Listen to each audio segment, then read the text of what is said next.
नमस्कार विद्यार्थी मित्रों, हूँ छूं प्रशांत अगारा। टेक्नो सटासट चेनल पर आपनु हार्दिक स्वागत है।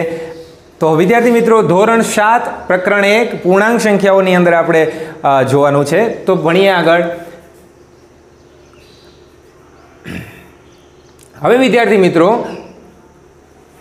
आपणे धोरण 6 नी अंदर खबर है कि पूर्ण संख्याओं विषे आपणे समजूती मेळवी गया छीए, प्राकृतिक संख्याओं विषे आपणे समजूती मेळवी गया छीए। तो अहींया पूर्णांक संख्याओं विषे पण आपणे समजूती मेळवी छे। थोड़ुं याद करी लईए अने पछी आपणे आगळ वधीए।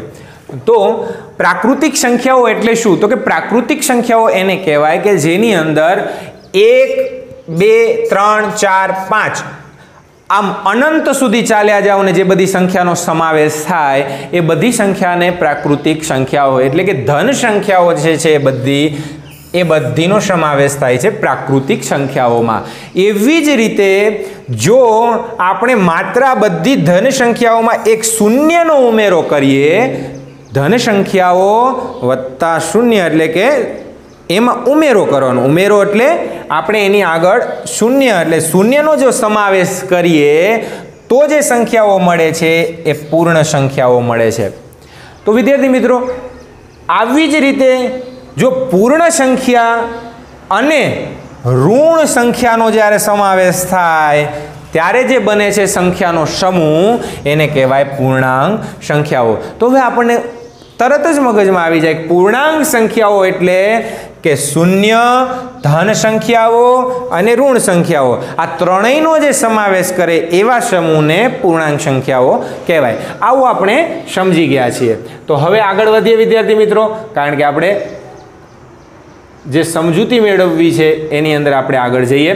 तो पाछुं हजी थोड़ुं आपणे रिवाइंड पुनरावर्तन करीए। तो આપણે જે સંખ્યા રેખા ભણીએ છીએ તો સંખ્યા રેખા ઉપર જે આપણે કઈ રીતે ગોઠવણી કરવી, તો આપણે સંખ્યા રેખા એક છે અને સંખ્યા રેખામાં જમણી બાજુ હંમેશા ધન સંખ્યાઓ હોય, ડાબી બાજુ હંમેશા ઋણ સંખ્યાઓ હોય અને વચ્ચે એટલે કે શૂન્ય। તો આ રીતે આપણે સંખ્યા રેખા પર ગોઠવણી કરતા આવ્યા છીએ। तो संख्या रेखा ऊपर जो आपने कोई अंको आपवामां आव्या होय अने अंकोनी आपने कहेवामां आवे के आ अंकोने तमे संख्या रेखा ऊपर दर्शावो, तो ए पण आपणे जोईए के जो आ शून्य छे 1, 2, 3, 4, 5 आ रीते आपणे सरखा एकमे एटले के सरखा स्थाने आपणे दर्शावीशुं। आम अनंत सुधी होय छे। एवी ज रीते ऋण 1, ऋण 2, ऋण 3, ऋण 4, ऋण 5 आ रीते आपणे आम अनंत सुधी दर्शावी शकीए छीए।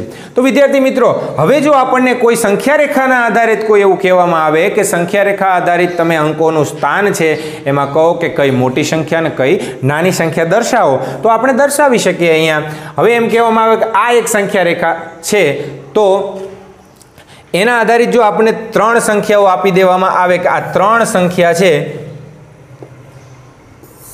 आ 3 संख्या एटले के ऋण 5, ऋण 1 અને 3 એને તમે સંખ્યા રેખા ઉપર પહેલા દર્શાવો।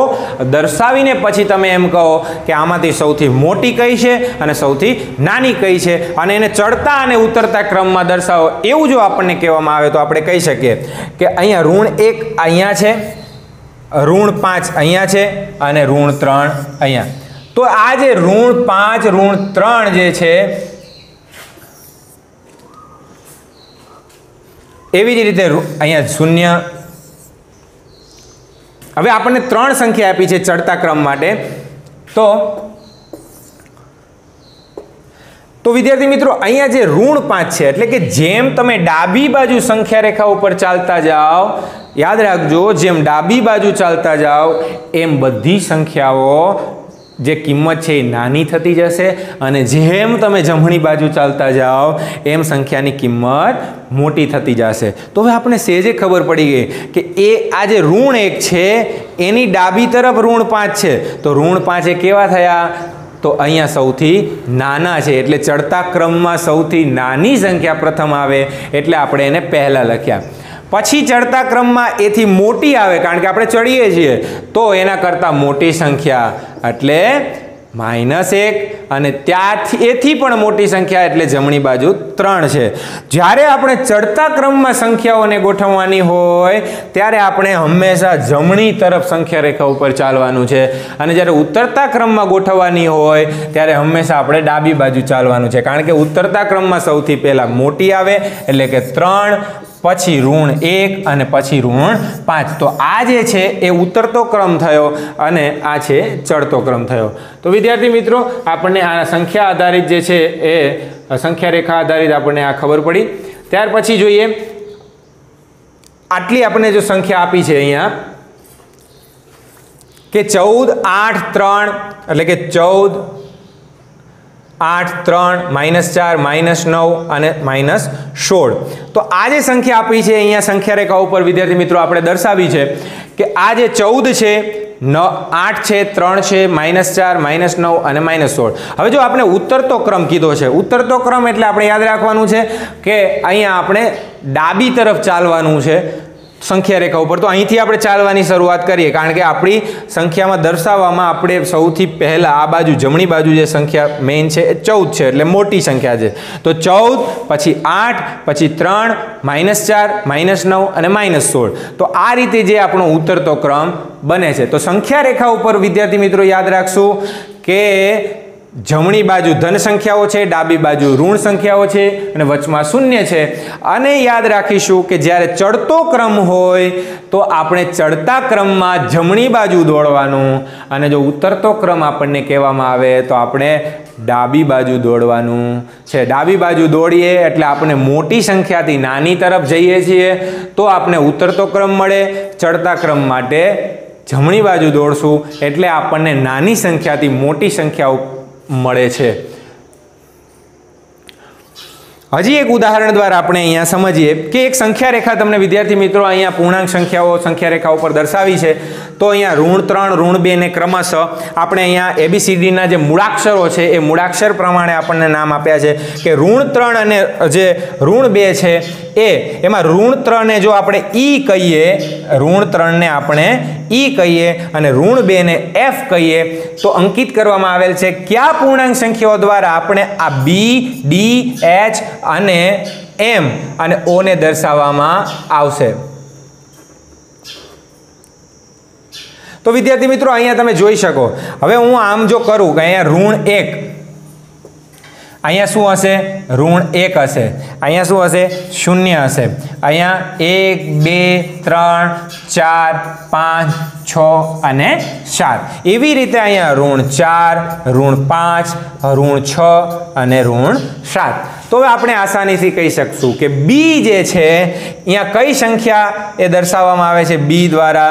તો આ B છે એ -6 દર્શાવે છે, D છે એ -4 દર્શાવે છે, એવી રીતે H જે છે 0 દર્શાવે છે, M જે છે એ 5 ને દર્શાવે છે અને O છે એને દર્શાવવા માટે 7 છે। તો આ રીતે વિદ્યાર્થી મિત્રો આપણે એકદમ સરળતાથી કોઈ પણ રીતનો આપણે જો પૂછવામાં આવે તો આપણે આસાનીથી સંખ્યા રેખા આધારિત, જો આપણને ખબર પડતી હોય કે સંખ્યા રેખા પર જમણી બાજુ ધન સંખ્યાઓ, ડાબી બાજુ ઋણ સંખ્યાઓ અને વચ્ચે 0 છે, તો આપણે આસાનીથી આ રીતે દર્શાવી શકીએ છીએ। હવે જોઈએ આગળ। તો વિદ્યાર્થી મિત્રો આ જે આપણે જોયું હમણાં એ પ્રમાણેનો આ ઉકેલ છે, એટલે કે -6, -4, -3, -2, 0, 2, 5 અને 7 એ બધા ABCD પ્રમાણે એ દર્શાવે છે। તો હવે સરવાળા વિશે આપણે જે અહીંયા આપણને ખબર છે કે સરવાળા વિશે સંવૃત્તાનો જે ગુણધર્મ છે આપણે સમજવાનો છે। તો કે કોઈ પણ બે સંખ્યા તમે લ્યો એટલે કે પૂર્ણ સંખ્યાનો જે સરવાળો કરીએ છીએ આપણે, પૂર્ણ સંખ્યા એટલે એની અંદર ધન સંખ્યા અને શૂન્યનો સમાવેશ થાય આપણે ખબર છે। તો કોઈ પણ બે પૂર્ણ સંખ્યાનો સરવાળો જ્યારે આપણે કરીએ છીએ એટલે કે 17 + 24 જો આપણે કરીએ તો આપણે જવાબમાં 41 મળે છે। એટલે કહી શકીએ કે અહીંયા પૂર્ણ સંખ્યામાં પૂર્ણ સંખ્યા ઉમેરીએ છીએ તો આપણને પૂર્ણ સંખ્યા મળે છે। તો અહીંયા આ ગુણધર્મને પૂર્ણ સંખ્યા માટે સરવાળા વિશેનો સંવૃત્તાનો નિયમ કહેવાય છે। તો કે અહીંયા જો પૂર્ણમાં પૂર્ણ ઉમેરીએ તો પૂર્ણ મળે છે, એટલે સંવૃત્તતાનો ગુણધર્મ અહીંયા પાલન થાય છે. તો આ નિયમ પૂર્ણાંક સંખ્યાઓ માટે આપણે સાચા છે કે નહીં આ તો આપણને ખબર છે. તો હવે સાચા છે કે નહીં પૂર્ણાંક સંખ્યા, કારણ કે પૂર્ણાંક સંખ્યા છે એની અંદર ઋણ સંખ્યા પણ આવે છે, એટલે એમાં સાચું છે કે નહીં એ આપણે ચકાસવાનું છે બાળકો. તો વિદ્યાર્થી મિત્રો આપણે જોઈએ, હવે જે વિદ્યાર્થી મિત્રો આપણે અહીંયા જોઈએ છીએ કે કોઈ પણ જે સંખ્યા છે એ હવે એનું પરિણામ પૂર્ણાંક મળે છે કે નથી મળતું, એટલે કે સરવાળા વિશે સંવૃત્તતાનો ગુણધર્મ અહીંયા પાલન થાય છે કે નહીં એ આપણે જોઈએ. તો 17 + 23 જવાબમાં આપણને મળે છે 40, ઓછા 10 + 3 એટલે કે જ્યારે યાદ રાખવાનું છે વિદ્યાર્થી મિત્રો કે અહીંયા બે નિશાની છે એ કેવી છે, જુદી જુદી છે, એટલે યાદ રાખવાનું વચ્ચે સરવાળો છે બંને જુદા જુદા છે, એટલે કે એક ધન છે એક ઋણ છે, એટલે એક ધન અને એક ઋણ જ્યારે હોય બંને જુદા જુદા હોય એટલે હંમેશા એનો બાદબાકી જ થાય. તો બાદબાકી કરીએ એટલે આપણને 7 મળે, મોટા પદની નિશાની મૂકીએ. એવી રીતે અહીંયા જો આપણે કરીએ તો આપણને મળશે 57, પણ એ 57 કેવા હશે, ઋણ 57. તો અહીંયા આપણને 19 વત્તા જે આપણે ઋણ 25 છે તો આપણને જવાબમાં ઓછા 6 મળે છે. અહીંયા 27 વત્તા જે આપણે સરવાળો કરીએ છીએ અને એમાં ઋણ 27 જ્યારે ઉમેરીએ તો આપણે યાદ રાખવાનું છે એક ધન છે એક ઋણ છે, એટલે કરવાની તો આપણે બાદબાકી છે, તો જ્યારે બાદબાકી કરીએ છીએ ત્યારે આપણને જવાબ 0 મળે છે.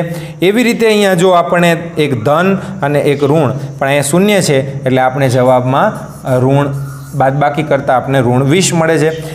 તો વિદ્યાર્થી મિત્રો આપણને અહીંયા પણ આપણને અહીંયા હવે આ જ્યારે કાઉન્સ છૂટો થશે એટલે આપણને આ ઋણ મળશે, એટલે બે ઋણ છે તો બે ઋણનો આપણે હંમેશા બે જો ઋણ હોય અથવા બે સરવાળાની નિશાની હોય, એટલે કે બે જો નિશાની સરખી હોય અને સરવાળો જ્યારે આપણે અહીંયા કરીએ છીએ એટલા માટે એનો સરવાળો થશે.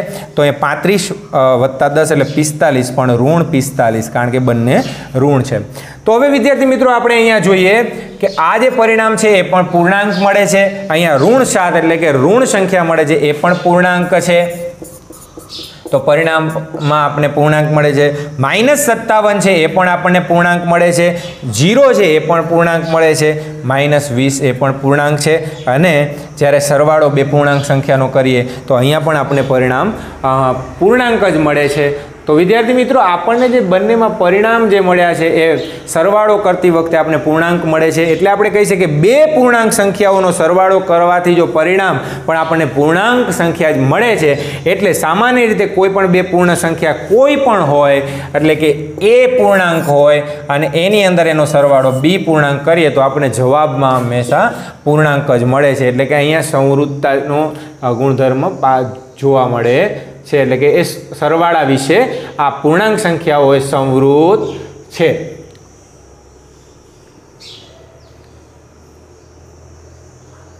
હવે જોઈએ બાદબાકી વિશે આ સંખ્યાઓ એટલે કે પૂર્ણાંક સંખ્યાઓ સંવૃત્ત છે કે નહીં એ આપણે જોઈએ. તો અહીંયા એક ઉદાહરણ મેં છે લીધું છે. તો હવે જોઈએ આપણે અહીંયા જોઈ શકાય છે કે 14 ઓછા 7 એટલે કે 14 પૂર્ણાંક સંખ્યા છે એની બાદબાકી આપણે 7 કરીએ છીએ તો આપણે જવાબમાં 7 મળે છે. એવી રીતે આપણે 5 એ પૂર્ણાંક સંખ્યા છે એની બાદબાકી કરીએ છીએ 3 સાથે તો આપણે જવાબમાં 2 મળે છે. એટલે કે જે સંખ્યા આપણને અહીંયા મળે છે આ પણ પૂર્ણાંક સંખ્યા જ છે અને આ પણ પૂર્ણાંક સંખ્યા જ, બે પણ પૂર્ણાંક સંખ્યા છે. તો પૂર્ણાંકની અહીંયા બાદબાકી કરીએ છીએ એટલે કે તફાવત લઈએ છીએ તો પણ આપણને પૂર્ણાંક મળ્યો છે. અને હવે જોઈએ તો અહીંયા આગળ એક આ પૂર્ણાંકમાંથી જે આપણને મળે છે તો પૂર્ણાંક સંખ્યાઓ બાદબાકી વિશે સંવૃત્તતા ધરાવે છે, કારણ કે પૂર્ણાંકની બાદબાકી જો કોઈ એક એટલે કે તફાવત જે લઈએ છીએ કે પૂર્ણાંક સંખ્યામાંથી પૂર્ણાંક બાદ કરીએ છીએ તો આપણે પૂર્ણાંક સંખ્યા મળે છે, એટલે આપણે કહી શકીએ છીએ કે એ સંવૃત્ત છે. એટલે કે સંવૃત્તતાનો ગુણધર્મ અહીંયા પાલન થાય છે. તો કોઈ પણ બે પૂર્ણાંક સંખ્યા તમે લઈ શકો, એક સંખ્યા એ છે અને એમાંથી બી સંખ્યા જ્યારે બાદ કરીએ છીએ ત્યારે આપણને જે મળતું પરિણામ છે એ હંમેશા અહીંયા પૂર્ણાંક સંખ્યા જ મળે છે. એટલે કે એક પૂર્ણાંકમાંથી બીજી કોઈ પૂર્ણાંક સંખ્યા બાદ કરીએ તો આપણને પૂર્ણાંક સંખ્યા મળે છે. એટલે અહીંયા બાદબાકી જે છે એના વિશે પૂર્ણાંક સંખ્યાઓ સંવૃત્ત છે. હવે જોઈએ જે ક્રમનો ગુણધર્મ છે. તો વિદ્યાર્થી મિત્રો ક્રમના ગુણધર્મને આપણે જોઈએ તો પહેલાં આપણે એ સમજવું પડે ક્રમ એટલે શું. તો ક્રમ એટલે કે અહીંયા આપણે બેન્ચીસમાં બેઠા હોઈએ અને એક બેઠો, બે બેઠા, ત્રણ બેઠા, એ ક્રમ કહેવાય, ક્રમવાર. જો એનું સ્થાન બદલીએ એટલે કે ક્રમ બદલીએ અને જો એના મૂલ્યમાં શું ફેરફાર થાય છે તો એને આપણે જોઈએ. તો એ ક્રમના ગુણધર્મને સમજીએ કે અહીંયા એક સંખ્યા આપણે લીધી છે કે 3 + 5, તો આપણને ખબર છે કે જવાબમાં 8 મળશે. પણ આ બંનેનો જો હું ક્રમ બદલી નાખું એટલે કે 5ને અહીંયા પહેલાં લઈ લો, પછી હું 3 લખું, તો મને શું જવાબમાં મળે? તો જવાબ 8 જ મળે. એમાં કંઈ પરિવર્તન થતું નથી. હવે પૂર્ણાંક સંખ્યાઓનો કોઈ પણ ક્રમમાં સરવાળો આપણે કરી શકાય છે કે એટલે 5માં 3 ઉમેરો કે 3માં 5 ઉમેરો તો આપણે જવાબ સરખો જ મળે છે. હવે જે અહીંયા પૂર્ણ સંખ્યાઓનો સરવાળો સમક્રમી હોય છે, કારણ કે આપણે બે સંખ્યાઓ જે અહીંયા લીધી છે એ પૂર્ણ સંખ્યાઓ લીધી છે. કઈ સંખ્યાઓ લીધી છે? પૂર્ણ સંખ્યાઓ. તો હવે જો પૂર્ણાંક સંખ્યા વિશે, કારણ કે અહીંયા બંને સંખ્યાઓ ધન છે, અહીંયા બંને સંખ્યાઓ ધન છે એટલે કે આપણે પૂર્ણ સંખ્યા લીધી છે. જો પૂર્ણાંક લઈએ એટલે કે પૂર્ણાંક સંખ્યા જ્યારે આપણે લઈએ, તો પૂર્ણાંક સંખ્યામાં એક ધન આપણે લીધી, એક ઋણ લીધી. તો હવે આપણે અહીંયા જ્યારે 5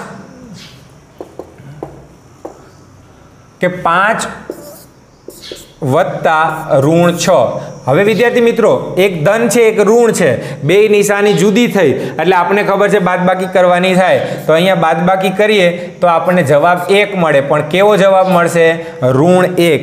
હવે એવી જ રીતે આ બંનેનો જો ક્રમ આપણે બદલી લઈએ એટલે કે ઋણ 6 પહેલાં લખીએ, એમાં જો આપણે સરવાળો કરીએ અને એમાં આપણે 5 ઉમેરીએ તો પણ આપણે જવાબ ઋણ 1 મળશે. તો ઋણ 1 જે જવાબ મળે છે એટલે કે અહીંયા જવાબ બંનેના કેવા છે? સમાન છે.